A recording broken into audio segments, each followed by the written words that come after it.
Bismillahirrahmanirrahim. Alhamdulillahirabbil alamin. Wassalatu wassalamu ala sayyidina Muhammadin asyrafil mursalin wa ala alihi wa sahbihi ajmain. Subhanaka la ilma lana illa ma 'allamtana innaka antal alimul hakim wa tub alaina innaka antat tawwabur rahim wa taqabbal minna innaka antas samiul alim. Qala rabbi shrah li sadri wa yassir li amri wa hlul 'uqdatam min lisani yafqahu qawli. Nawaitu ta'alluma wa ta'lim wal fadada wal istiqada wa tamassuk ala kitabillah wa sunnati rasulih wa du'a ila al-huda wa dalala ala al-khair ibtigha'a mardatihi wa qurbihi wa tawabihi subhanahu wa ta'ala. Qala al-musannif rahimahullah ta'ala wa nafa'ana bihi wa bi'ulumihi wa amadana bi asrar bid-darain amin. Kita akan lanjutkan kajian kita pada kesempatan kali ini. Kita masih membaca kitab Nasuhaihul Ibad yang dikarang oleh Syekh Nawawi bin Umar dari Banten, Jawa Barat. Kita berada di bab yang keempat dan kita masih sampai kepada makalah yang ke-15. Dan insyaallah ini jadwal akan saya rubah. Hari Sabtu, Ahad, Senin tetap baca kitab Nasuhaihul Ibad. Kemudian Selasa, Rabu, Kamis saya tambahi kitab baru, kitab Syama'ilur Rasul, yang isinya itu menjelaskan tentang keseharian Nabi, dari cara makannya bagaimana, cara tertawanya bagaimana, cara berjalannya bagaimana, ketika pakai baju bagaimana, ketika tidur bagaimana, nangisnya bagaimana, terus cara berpakaiannya bagaimana. Itu insya Allah akan saya tambah kitab itu namanya kitab Syama'il, bukan kitab Sirah. Kalau Sirah itu kan berarti sejarah dari lahir sampai beliau wafat, dan sepertinya kita lebih butuh kepada Syama'ilnya biar kita itu ada yang kita tiru. Dan menurut saya mereka itu yang ngikuti orang-orang yang semisal laki-laki ya, misal laki-laki dia suka pakai apa namanya, ditindik ya, ditindik telinganya atau dia semiran rambutnya. Itu menurut pengamatan saya karena tidak ada sosok yang ditiru. Yang ditiru ya yang dilihat itu, karena memang mereka tidak mengenal Nabi. Jadi apa yang ada pada diri kita itu sesuai dengan ilmu yang masuk pada diri kita. Orang pakaiannya itu ya sesuai yang sering dia lihat. Ya, kalau yang sering dia lihat ustadz, kiai, ulama, orang soleh ya dia itu pakaiannya seperti itu. Tapi kalau sering di jalan-jalan yang dilihat preman-preman, anak pang, anak jalanan, ya seperti itu. Malam-malam sepedaan, knalpot dikeraskan suaranya, belayar-belayar, balapan. Karena krisis teladan. Ya minimal kita walaupun tidak bisa sepenuhnya niru Kanjeng Nabi, minimal kita tahu ilmunya. Bisa jadi mungkin sekarang tidak bisa, besok atau mungkin besoknya lagi, atau mungkin tidak tahu, bisa jadi kita tidak bisa.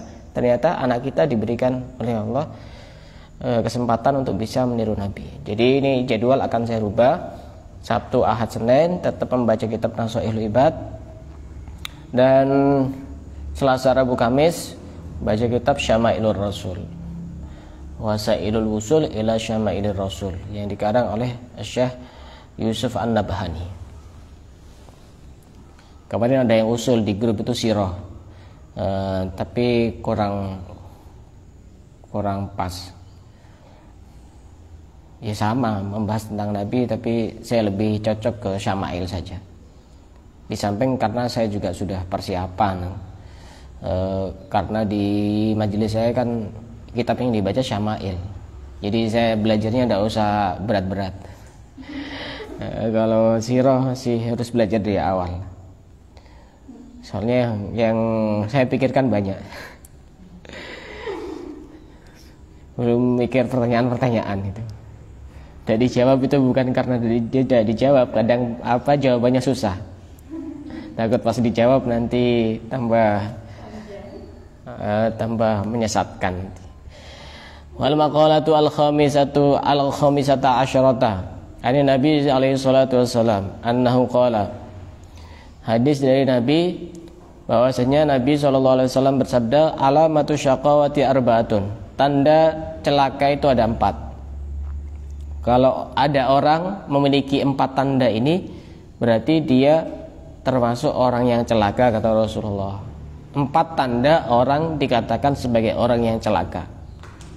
Pertama, nisyanud dzunubil madhiyati wahya indallahi ta'ala mahfudhah. Melupakan dosa yang sudah lewat, padahal dosa itu tercatat di sisi Allah. Ini tanda pertama. Artinya bagaimana? Orang itu pasti pernah melakukan dosa.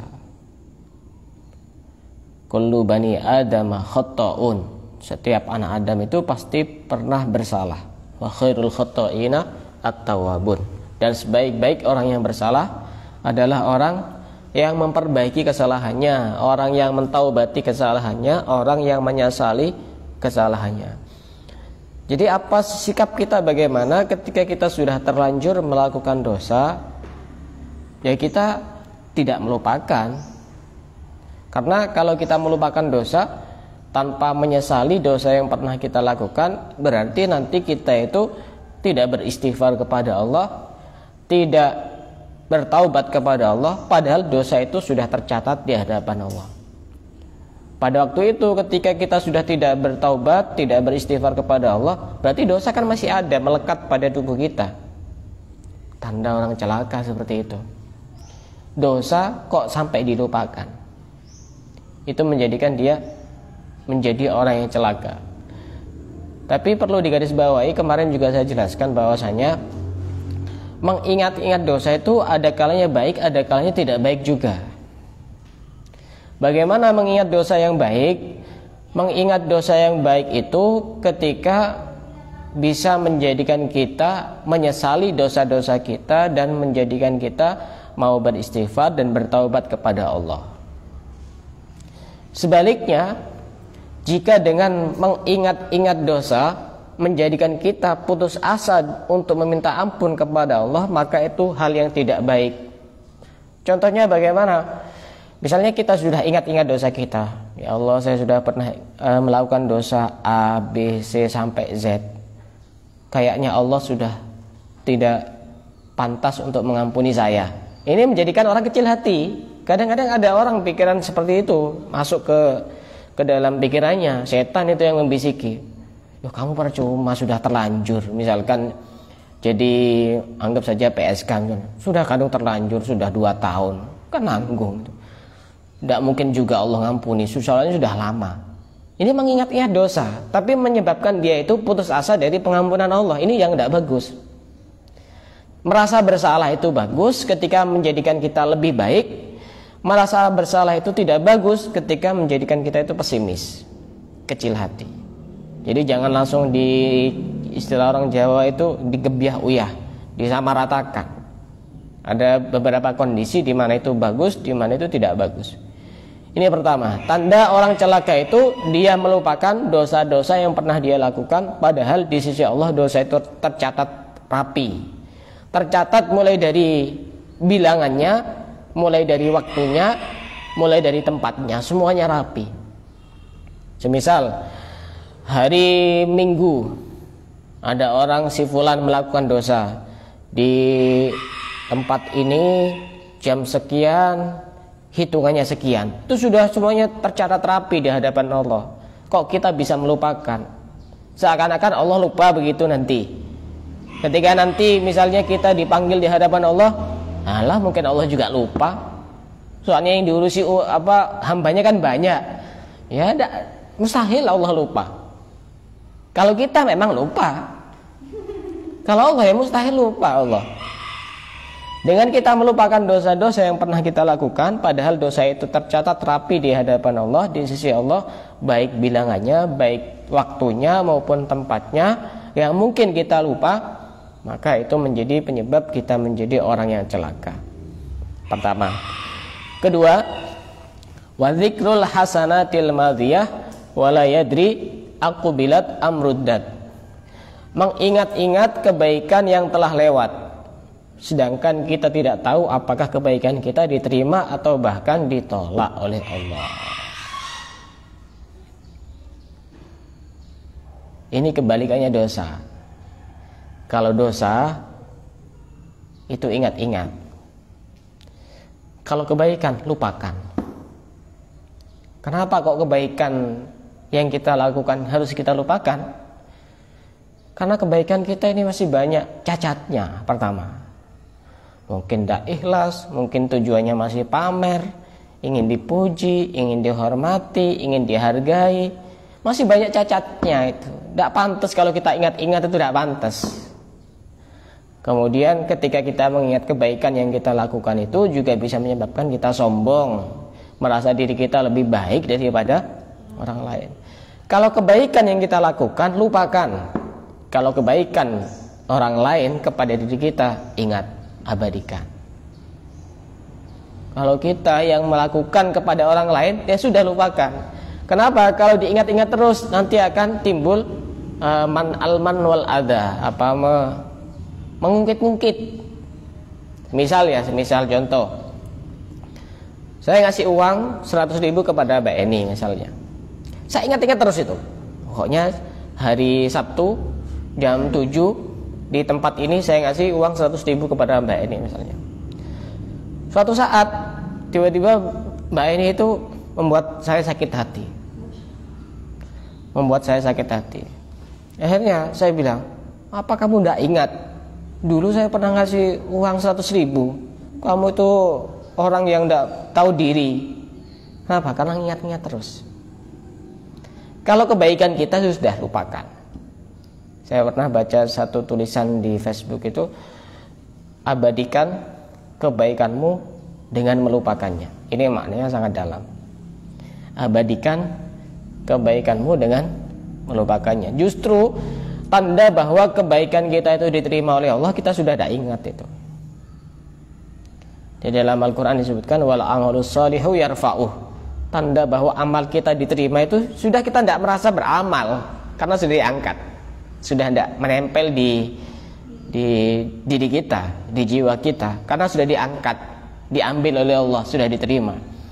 Kalau kita masih ingat-ingat terus kebaikan kita, apalagi kebaikan kepada orang lain, ini bisa mencederai keikhlasan kita. Itu tanda bahwa dia tidak ikhlas.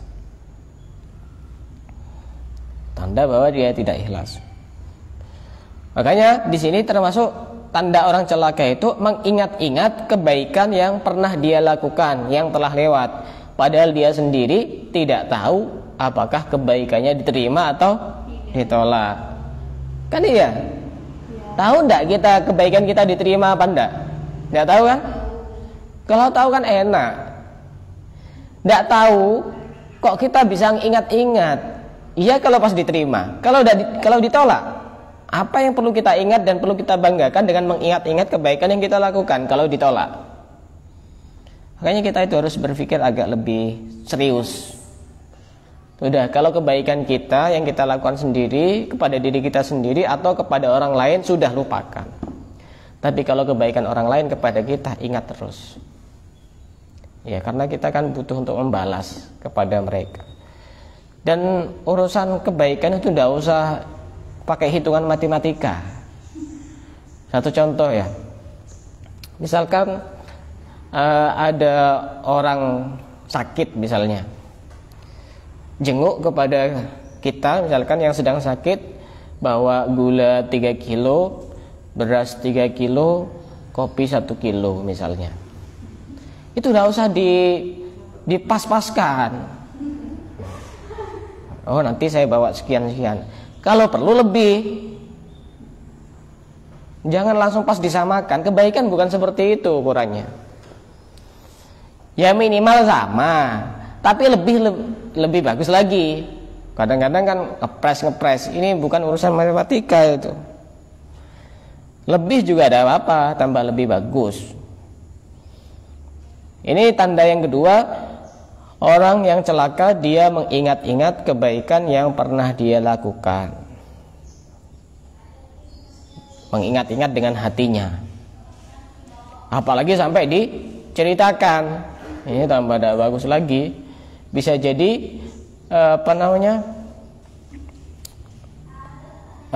bisa jadi nanti tambah pamer itu. Bisa jadi masalah juga. Kalau kebaikan pas diceritakan kepada orang itu bisa jadi masalah. Nanti dianggap pengen viral, apa pengen ini dan pengen itu. Sedekah pas di storykan, sujud, selfie begini.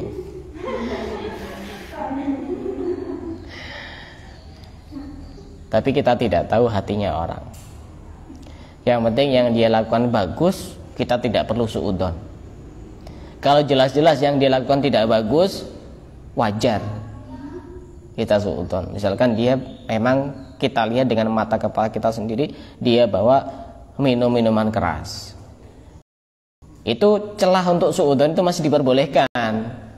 Tapi kalau melakukan hal-hal yang bagus, misalkan pergi ke masjid, alah itu paling cuma caper, paling cuma begini, paling cuma apa itu.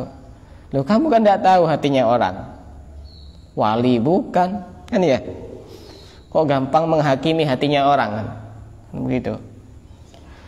Ini tanda yang kedua. Tanda yang ketiga, wa nadharuhu ila man fawqahu fid dunya. Melihat kepada orang yang ada di atasnya dalam hal urusan dunia. Contohnya bagaimana? Misalnya orang yang rumahnya kayu, misalnya melihat kepada orang yang rumahnya tembok, akhirnya timbul apa? Tidak syukur terhadap pemberian Allah. Kalau urusan dunia itu jangan lihat ke atas, nanti tidak syukur. Nah, kalau sekarang ya, yang misalkan sekarang urusan HP ini kan sudah kebutuhan ya. Urusan HP sudah kebutuhan. Misalkan ada yang HP-nya Android, RAM-nya 1 giga misalnya. Terus internalnya itu berapa biasanya kalau 1 giga itu? 16 ya. 16 giga. Ngelihatnya kepada HP yang iPhone, ya tidak syukur. Ya Allah, HP saya kok coba kayak gini. Ya, kata sebagian teman saya, HP-mu kok awet ya? Oh iya, awet menahan rasa malu. Ngelihatnya apa? Jangan ke atas, ngelihatnya yang punya HP seperti ini.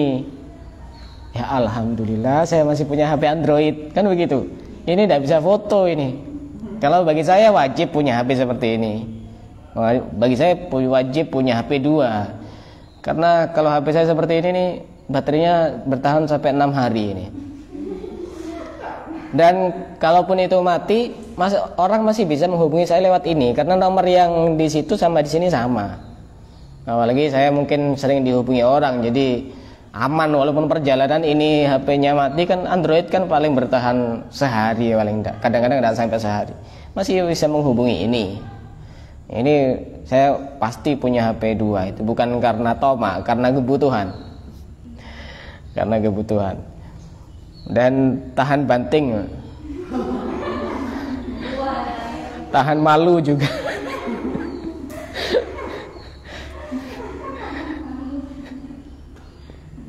Nah, itu yang ketiga, melihat orang yang ada di atasnya dalam hal urusan dunia. Misalnya orang yang punya sepeda motor, jangan melihat orang yang punya mobil. Tidak syukur, ya Allah, ya Allah. Tidak adil engkau ya Allah. Masa saya cuma punya sepeda itu punya mobil? Tidak adil, benar-benar tidak adil. Jadi yang jadi Tuhan itu kamu apa Allah gitu? Kok bisa menghakimi Allah gitu? Atau misalnya orang yang punya rumah 1, melihat orang yang punya rumah pokoknya lihat yang di atasnya semuanya. Hanya timbul rasa tidak syukur terhadap pemberian Allah. Padahal kunci kebahagiaan itu hati yang syukur. Coba kalau hati itu tenang, syukur, menerima, ini adalah ridho terhadap apapun yang sudah diberikan oleh Allah kepada kita, tenang kayaknya hidup itu. Ya, damai, tenang itu, udah menggerutu, udah protes, udah apa ya, berontak, enak itu hatinya. Karena kuncinya ya ada di sini. Oh, banyak orang yang uangnya banyak tapi tidak bahagia. Artinya cari kebahagiaan yang lain. Coba lihat beberapa bulan yang lalu ada artis yang miliarder itu. Tak lihat itu harga kacamatanya saja itu sekitar 10 juta. Kacamata gaya itu 10 juta. Bisa dibelikan HP-nya Mbak Diana itu dapat 5 itu. 10 juta kacamata gaya itu. SPP-nya anaknya itu kalau tidak salah sekitar 200 sekian juta, masih sekolah PAUD itu. Tapi ternyata tidak bahagia kena kasus narkoba. Cari kebahagiaan yang lain. Ya karena materi itu tidak menjamin orang bahagia. Ketenangan hati itu yang bisa menjadikan orang bahagia. Banyak orang kaya yang tidak bahagia, banyak orang yang miskin yang bahagia. Nyatanya santai-santai saja orang miskin. Saya mau kayak apa ya tetap miskin kan gitu. Kan gitu. Nah itu kalau dalam hal urusan dunia itu kita melihat kepada yang ada di atas. Contoh yang lain apa coba? Dalam hal urusan dunia, hutang misalnya. Hutang dunia apa bukan? Dunia. Misalkan ada orang punya hutang 1 juta, alhamdulillah masih 1 juta. Tetangga saya itu kayaknya hutangnya 10 juta, tidak bisa bayar. Alhamdulillah kayaknya saya masih bisa bayar. Akhirnya kan syukur. Kalau gitu. Ini tanda orang celaka itu melihat dalam hal urusan dunia kepada orang yang ada di atasnya. Yang keempat, tanda orang celaka, wa nadharuhu ila man dunahu fiddin. Melihat ke bawah kepada dalam hal urusan agama. Melihat kepada orang yang ada di bawahnya dalam hal urusan agama. Agama itu ya kebaikan, amal soleh, ibadah, ilmu, itu namanya kebaikan. Contoh misalnya dalam hal urusan ilmu, ada orang, ini tanda orang celaka ya. Ada orang yang seminggu sekali itu dia baru cari ilmu misalnya. Melihatnya kepada orang yang ada di bawahnya, yang tidak pernah hadir. Alhamdulillah saya itu sudah cari ilmu, hadir majelis ilmu seminggu 1 kali. Melihatnya kepada orang yang tidak pernah hadir, ya akhirnya tidak bertambah, tidak memotivasi diri untuk lebih baik. Ngelihatnya itu ke atas. Kalau dalam hal urusan agama, jangan alhamdulillah, oh ternyata saya masih kurang, ternyata ada yang lebih rajin daripada saya. Misalkan contoh lagi, orang yang sholat misalnya, sholat sendiri, alhamdulillah saya masih sholat, di sana masih banyak yang tidak sholat. Jangan seperti itu. Kita itu mestinya melihat ke atas dalam hal urusan kebaikan. Saya kok masih sholat sendiri ya, ternyata di sana ada banyak yang orang istiqomah sholat berjamaah. Saya kalau sholat itu kok setelah sholat tidak wiridan. Jangan ngomong, oh saya lebih baik daripada mereka yang tidak sholat sama sekali. Ya ini tidak meningkat, kualitas kepribadian seseorang itu tidak meningkat karena ngelihatnya ke bawah. Dalam hal urusan agama, lihat ke atas. Misalkan baca Quran, misalnya tiap hari bacanya cuma 1 lembar, 2 halaman. Alhamdulillah saya baca Quran 2 halaman. Jangan melihat, oh itu tidak pernah baca Quran, ya akhirnya tidak meningkat. Lihat itu orang yang tiap hari baca Al-Quran 1 juz misalnya. Misal Habib Abdullah bin Husain bin Thohir, pengarang Sulam Taufik, pengarang syair Ya Arhamar Rahimin itu Beliau ketika membaca Al-Quran setelah sholat Isya, beliau sholat witir dengan 10 juz. Kemudian sholat duha dengan 10 juz. Jadi setiap hari itu 20 juz. Tapi kita tidak usah tinggi-tinggi ngelihatnya, anggap saja seperti itu. Sholawatnya kita berapa sehari? Misalnya kita cuma 100, alhamdulillah saya masih baca sholawat. Itu tidak pernah baca sholawat, ya tidak meningkat. Lihat temannya di sana ternyata ada yang istiqomah setiap hari 1000. Sehingga kita itu semakin hari semakin meningkat ketika melihat ke atas dalam hal urusan agama. Kalau dalam hal urusan agama kita melihat ke bawah, itu tanda bahwa orang itu tanda orang celaka. Kata Allah di sini, di hadis ini lanjutannya, yaqulullahu aradtuhu wa lam yuridni fataraktuhu. Aku ini sebenarnya menginginkan dia untuk dekat kepadaku, tapi dia tidak menginginkan. Ya ini aku tinggalkan, kata Allah. Begini ya contohnya. Misalkan ada orang sering sakit hati misalnya, harus cari positifnya. Apa positifnya? Itu tanda bahwa kamu itu disuruh meninggalkan hati orang. Kamu itu disuruh dekat kepada Allah. Dikehendaki seperti itu. Tapi kalau kamu tidak mau, fataroktuhu, kata Allah, ya sudah saya biarkan. Maunya kamu apa? Sering dikecewakan orang, sering disakiti orang, sering dihianati oleh orang lain, sering ditipu oleh orang lain. Itu sebenarnya Allah menginginkan kita untuk dekat kepadanya, tapi kita tidak menginginkan. Akhirnya apa? Ngeluh-ngeluh terus. Beberapa hari yang lalu ada orang yang WA ke saya, seorang perempuan, seorang istri yang katanya suaminya selingkuh. Dia sakit hati dengan suaminya, nangis-nangis, tak suruh datang ke rumah, tidak mau. Tak suruh baca ini, tidak mau. Ya cuma dia bisa ngeluh, sakit hati saya Ustaz, ini begini. Nah terus apa manfaatnya kalau seperti itu? Itu sebenarnya tanda bahwa makhluk itu memang sering bikin kecewa kepada manusia. Itu tanda bahwa yang tidak mengecewakan itu Allah. Kita itu dikehendaki oleh Allah, diinginkan oleh Allah untuk mendekat dengan cara itu. Tapi kita tidak mau, ya kata Allah, fatraktu, ya sudah saya biarkan, biar sakit sekalian.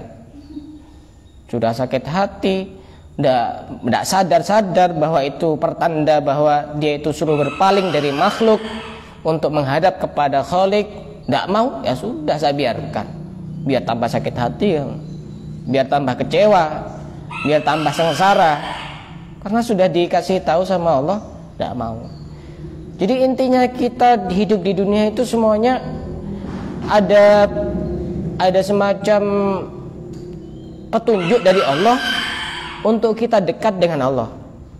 Misalkan dikasih banyak uangnya, sehat badannya, lancar rezekinya, bahagia keluarganya, itu tanda juga kita disuruh banyak bersyukur kepada Allah.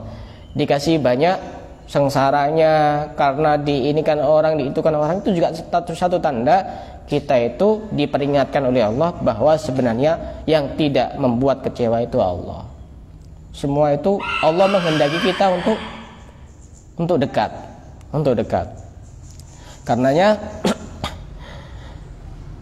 di dalam kitab Al-Hikam karya Syekh Ibnu Athaillah Al-Sekandari, beliau menyebutkan bahwasanya aku ini heran kepada orang yang Allah itu mengingatkan manusia dengan cara yang baik, dia tidak mau, sehingga harus dengan cara yang tidak baik, dengan cara yang tidak enak. Misalnya kalau kita disuruh milih ya, pada saat kita sehat, pada saat kita banyak uangnya, pada saat kondisi kita itu enak, kemudian kita ingat kepada Allah, dibandingkan kita sakit, tidak punya uang, kere, fakir, miskin, gembel, kemudian kita ingat kepada Allah, milih yang mana? Pilih yang pertama kan? Pilih yang pertama. Tapi kadang-kadang manusia itu bandel, kalau istilah orang sini pengko itu, cengkal.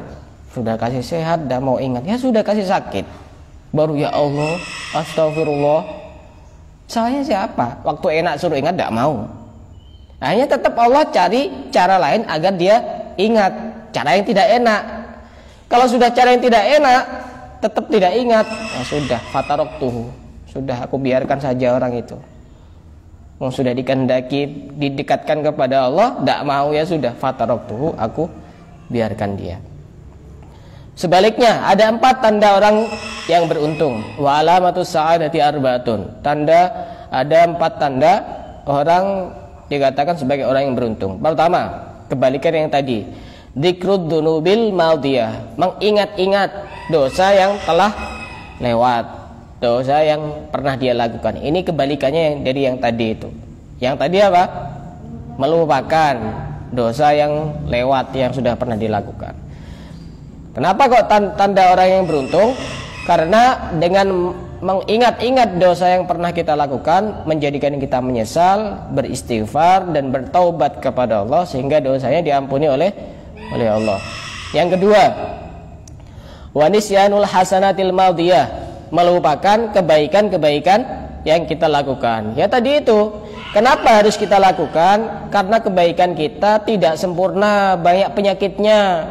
Mungkin karena pamer, mungkin karena merasa diri lebih baik, ingin dipuji, ingin dihormati, ingin dihargai. Dan yang paling terpenting, kita tidak tahu apakah kebaikan kita itu diterima atau ditolak. Jadi sudah lupakan saja. Urusan kebaikan kita tidak dihargai, ya tidak masalah. Karena setiap kebaikan itu pasti akan kita tuai buahnya. Kalau tidak sekarang, ya nanti. Tidak usah pusing-pusing, kebaikan tidak dihargai. Sikap baik kita kepada orang lain tidak dihargai. Bukan tidak ada manfaatnya, tidak ada manfaatnya pada saat itu tidak, tapi di sisi Allah tidak ada yang sia-sia. Innallaha la yudhi'u ajral muhsinin.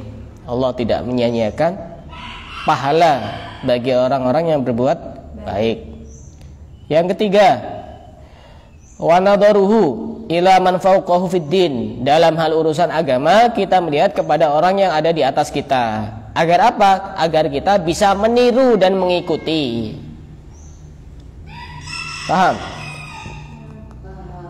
Agar kita bisa meniru dan mengikuti dalam hal urusan agama.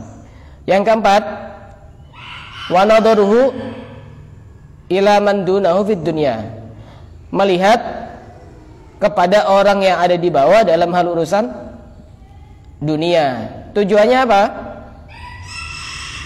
Agar kita bersyukur kepada Allah. Itu 4 tanda orang yang celaka dan 4 tanda orang yang beruntung.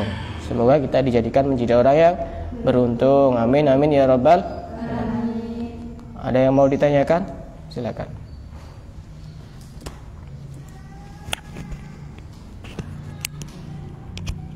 Ada? Tidak ada? Nanti saya umumkan itu perubahan jadwal. Jadi kalau bisa bukunya lain ya, biar ada buku khusus. Bukunya lain. Oh, buku berapa harganya? Paling berapa buku? 6.000. Ya. Iya. Ya sekalian beli yang agak tebel gitu. Wallahu a'lam bishawab.